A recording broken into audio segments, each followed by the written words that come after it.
A spoonful of sugar falls into a cup of tea. For one quiet second, it shines on the surface. Then it disappears. The drink becomes sweeter, and the sugar is gone. But what disappeared was never just sugar. Inside that small white crystal is a story of kings who treated sweetness like treasure. Ships that crossed dangerous oceans, plantations built for profit, and people forced to pay the price for a taste they might never enjoy. Today, sugar feels harmless. It sits in kitchens, cafes, birthday cakes, cereal boxes, and soft drinks. We see it so often that we almost stop seeing it at all. But here is the shocking part. Today, many people consume, in just a few days, what earlier generations might not see in a whole year. 500 years ago, this ordinary sweetness was powerful enough to move empires, reshape trade, and hide suffering behind a beautiful taste. So before that sugar fully dissolves, look at it one more time. Because this is not only the story of something sweet, it is the story of a sweetness with a bitter history. Welcome back to English Mindwave. Long before sugar became normal, sweetness was rare. Human beings found it in fruit, dates, grapes, and honey. Sweetness meant energy. It meant life. It told the body, this is good. This can help you survive. That love for sweetness is ancient. It is older than cities, older than writing, older than the first markets. Even before people understood science, the body understood sweetness. But sugarcane was different. It was not only sweet.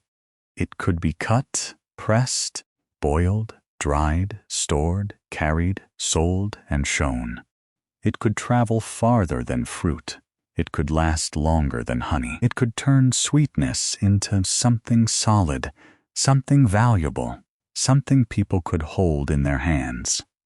In New Guinea, people first learned the pleasure of sugarcane by chewing its stalks for juice. It gave quick energy. It lifted the spirit. It made sweetness feel as if it had been hidden inside a living plant. From there, the plant moved slowly through trade routes toward India and China. In India, people discovered how to turn cane juice into crystals. That discovery changed sweetness forever. Sugar was no longer just a taste. It became a treasure. In wealthy homes, it appeared as medicine, spice, gift, and symbol of power. It was used carefully, almost respectfully, because it was rare and costly. In royal banquets, sugar could be shaped into statues and decorations, not simply to eat, but to impress. A table covered with sugar was not just a table of food. It was a message. It said power. It said wealth. It said distance.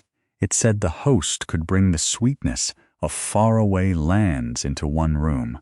For ordinary people, sugar was almost a dream. It was not something sitting quietly in the kitchen.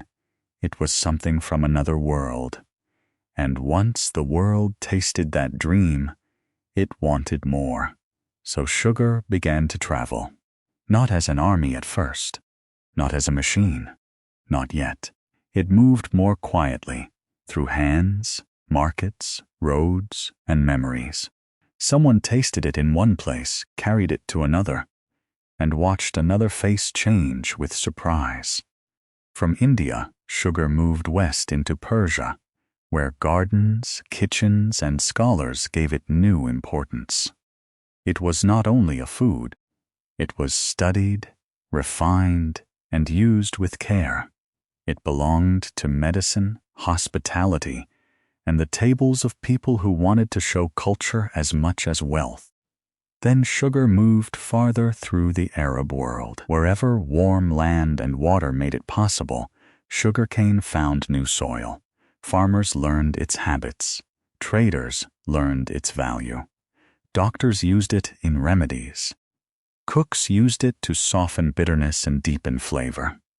Slowly, sugar became part of a larger world of exchange, moving with spices, ideas, books, and faith. Then Europeans met it more directly in the Eastern Mediterranean and the Holy Land. To them, sugarcane seemed almost unbelievable, a reed that held sweetness inside its body. Some described it like honey that did not come from bees. It was strange, useful, and beautiful. It could comfort the sick. It could sweeten harsh drinks. It could make a feast feel touched by another world. But there was a problem. Europe wanted sugar, but Europe could not easily make enough of it. The plant needed heat, water, skill, and labor. For most people, sugar remained distant, expensive, and rare. That distance made it even more desirable. At this stage, sugar still traveled because people were curious. They admired it, they traded it. They wondered what else it could become. But curiosity was only the beginning. Soon, a sweeter question would turn darker. How could sugar be made cheaper, faster, and in much larger amounts? That question changed everything. Sugar no longer moved only because people were curious. It expanded because people wanted profit. This was the moment when a rare treasure became part of a machine, and the machine needed many pieces. It needed warm land where cane could grow. It needed water. It needed investors with money.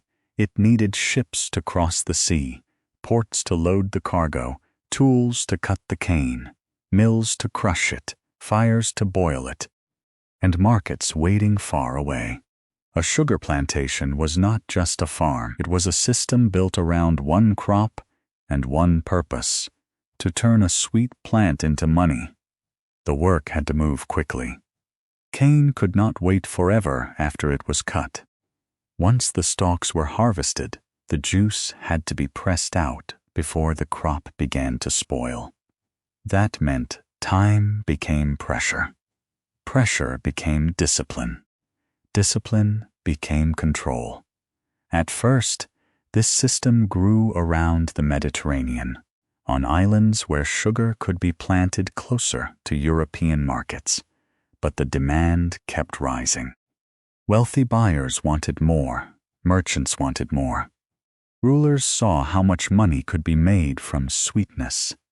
Then sugar moved farther west, into Atlantic islands and across the ocean to the Americas. Spanish and Portuguese powers expanded sugar production in new territories. Later, other European powers, including Dutch, French, and English interests, entered the same world of plantations and trade. Land was cleared. Mills were built. Ships became part of a repeating route, supplies going out, sugar coming back, profits returning to investors. From a distance, it could look like progress. Ports grew busy. Trade expanded. Sugar became cheaper. More people in Europe could taste what only the wealthy had once enjoyed. But this is where the story becomes dangerous. When a luxury becomes cheaper, it is easy to believe the world has simply become better. More people can buy it. More tables can enjoy it. More shops can sell it. But cheaper does not always mean fairer. Sometimes a lower price is not created by kindness, invention, or abundance alone. Sometimes it is created by moving the real cost somewhere else, far from the people who enjoy the product. Sugar was becoming common. But the price printed in the market did not show the full truth. It did not show the land taken into the system. It did not show the heat of the boiling houses. It did not show the bodies needed to keep the mills turning, because machines do not run by themselves, and the sugar machine demanded human bodies. At first, plantation owners and colonial systems tried different ways to find labor. Some workers were forced from local communities. Some poor Europeans came under contracts, hoping for a new life across the sea. But the work was harsh, the climate was difficult, and the demand for sugar kept growing faster than the supply of workers. So the sugar world became deeply tied to one of the darkest systems in human history, the Atlantic slave trade. Millions of African people were taken from their homes, forced across the ocean, and sold into labor in the Americas and the Caribbean. Many were sent to sugar plantations, where the work was especially dangerous and exhausting. It is important to say this carefully. These were not just numbers in a trade system. They were people with names, families, languages, memories, fears, and hopes. History often records the cargo, the price, the ship, and the plantation. But behind those records were human lives. Sugarcane had to be cut under the sun. The stalks were heavy and sharp. After the harvest, the cane had to be carried quickly to the mill, because once it was cut, time began to destroy its value. The whole system pushed people to move faster, work longer, and endure more. Then came the mill. Large rollers crushed the cane to force out the juice. These machines were powered by animals. Wind or water, they made production faster. But they also made the work terrifying. If a hand was caught, the rollers could pull the body in before anyone could stop them. After the juice was pressed out, it was boiled in great heat until it thickened. Anyone who has touched hot sugar knows how badly it burns. On plantations, boiling houses were filled with smoke, fire, danger, and pressure. This was the hidden side of sweetness. The sweetness traveled one way. The suffering traveled another. A cup of sweet tea in one home could be connected to pain on an island far away. A sugar loaf on a wealthy table could carry a story the guests did not see. The more ordinary sugar became for consumers, the easier it was to forget the people who made it possible. But not everyone forgot. Over time, voices rose against the system. Religious groups, activists, formerly enslaved people, writers, and ordinary consumers began to challenge the trade. Some Quakers condemned sugar made through forced labor. Pamphlets spread. Meetings were held. People began to ask a simple but powerful question. If a product comes from suffering, can buying it ever be innocent? Some families stopped buying sugar linked to slavery. Some used sugar bowls that showed they were choosing sugar made without enslaved labor. It was an early form of ethical consumption, long before modern boycotts became common. But even after slavery was abolished in some places, exploitation did not simply disappear. The sugar machine still wanted cheap labor. Plantation owners turned to new contract systems.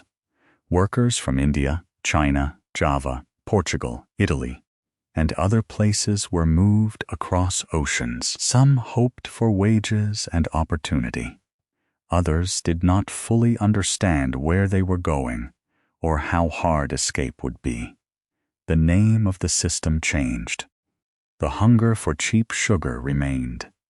And that is the painful lesson of this chapter.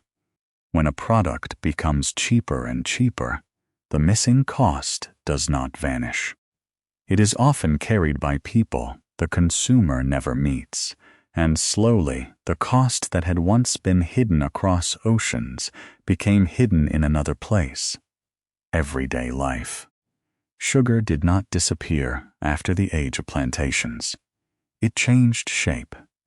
It moved from royal tables to common kitchens, from special feasts to ordinary mornings, from rare treasure to quiet habit.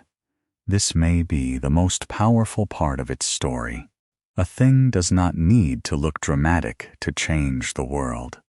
Sometimes it becomes powerful by becoming normal. Sugar entered tea and coffee, making bitter drinks easier to love. It spread into jam, cakes, pastries, and sweet bread. During the rise of factories and strict work schedules, it offered something fast and cheap. Quick energy for people who had little time, little money, and long days ahead. A cup of sweet tea could feel like comfort. A slice of bread with jam could feel like a small reward.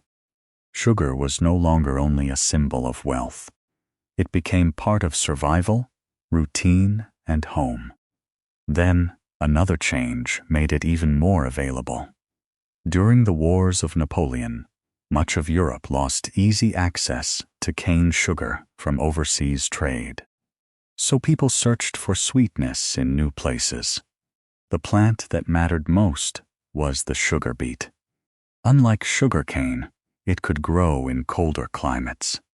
That meant sugar could now be produced across more of Europe, not only in warm colonial regions. With cane and beet together, sugar became easier to produce, easier to sell, and easier to add to almost everything. By the 20th century, sugar had entered the modern food system. It was in soldiers' rations, family advertisements, breakfast cereals, sodas, candies, instant drinks, sauces, flavored yogurts, and packaged foods. It was sold not only as sweetness, but as convenience, as childhood, as celebration, as energy, as something simple and friendly. Companies learned that sugar could make products more attractive, easier to sell, and easier to remember. A sweet breakfast could feel cheerful. A sweet drink could feel refreshing. A sweet snack could feel like a small moment of happiness in a busy day. And that is how sugar became invisible. Not because it was gone, but because it was everywhere. It was in the morning cup, the lunchbox, the supermarket shelf, the birthday cake, the soda bottle, and the sauce poured over dinner. The treasure had become ordinary. The ordinary had become automatic, and the spoon of sugar from the beginning of this story no longer looks quite the same. So maybe the lesson of sugar is not that sweetness is wrong. Sweetness belongs to human life. It belongs to birthdays, weddings, holidays, family tables, and quiet moments when a cup of tea makes the day feel softer. But sugar's history teaches us to look deeper at the things that seem simple. A low price does not always mean the real price is small. Sometimes the missing cost is paid by workers far away. Sometimes it is paid by land, by health, by silence, or by people whose names never reached the history books. And that lesson reaches beyond sugar. In modern life, many things arrive in our hands already finished, packaged, and convenient. We see the product, but not always the journey.